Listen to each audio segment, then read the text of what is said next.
Bonjour chères brodeuses.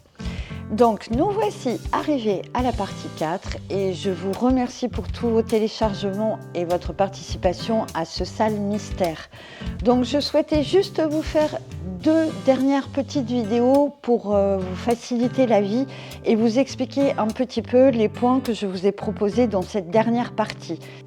Je vous remets le lien de la première vidéo sur le sale mystère.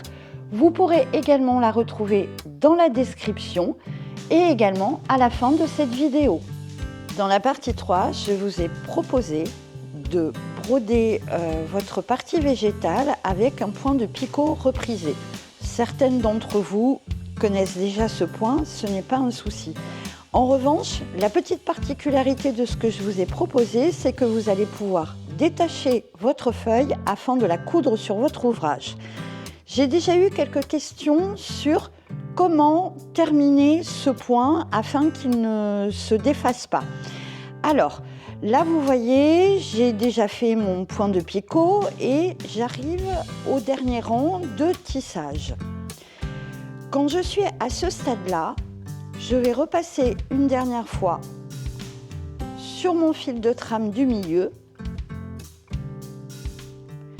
Mais avant de continuer, je vais faire une petite boucle de blocage. Et puis, je vais faire la même chose sur le dernier fil de trame. Je vais créer une petite boucle qui va permettre de bloquer mon tissage. Une fois que vous avez créé vos boucles de bouclage, c'est magique, il vous suffit de couper le nœud que vous avez en haut, de retirer vos épingles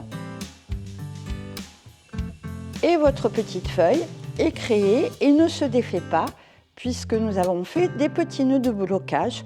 Vous n'avez plus qu'à les coudre à l'endroit désiré sur votre ouvrage.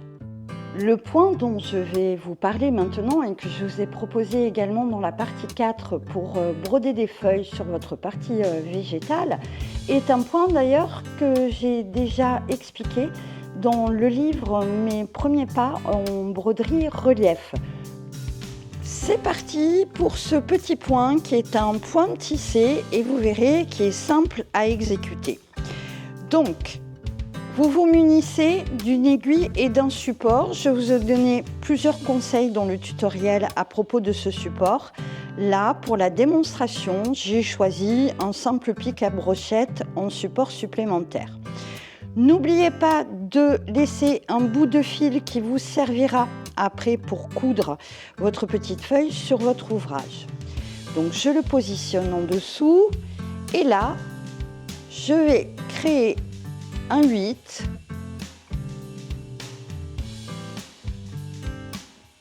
et je vais enrouler une vingtaine de fois ce fil autour de mon aiguille et autour du support.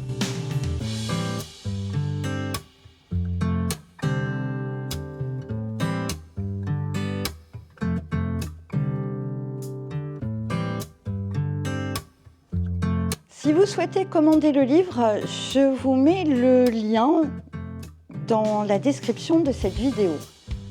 Comme vous le constatez, une fois que j'ai créé mon tissage, j'ai une espèce de petite boucle qui se crée ici. À ce stade, j'enlève délicatement mon pic à brochette tout en maintenant les points que j'ai tissés. Je mets mes boucles la tête en bas. Je repasse mon fil dans l'aiguille. Alors là, ça peut être un petit moment un petit peu délicat puisqu'on n'a pas les deux mains libres, mais vous verrez, à force de manipulation, vous allez y arriver. Une fois que mon fil est dans le chat de l'aiguille, je vais le tirer délicatement à travers les boucles que j'ai créées. Je serre le tout. Pour être sûr que ça ne se défasse pas, je peux faire un petit double nœud.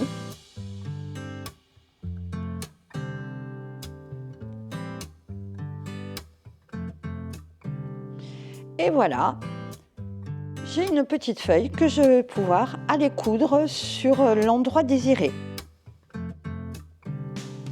Je vous remercie pour tous vos messages chaleureux sur le groupe Facebook Salle Broderie. Et je vous remercie pour avoir partagé cette aventure avec moi. C'est vraiment très enrichissant en termes de partage, d'idées, d'astuces. Donc je vous invite vraiment à vous balader sur le groupe Facebook pour découvrir toutes les merveilleuses idées qu'ont eu nos brodeuses sur cet ouvrage. Merci, à bientôt.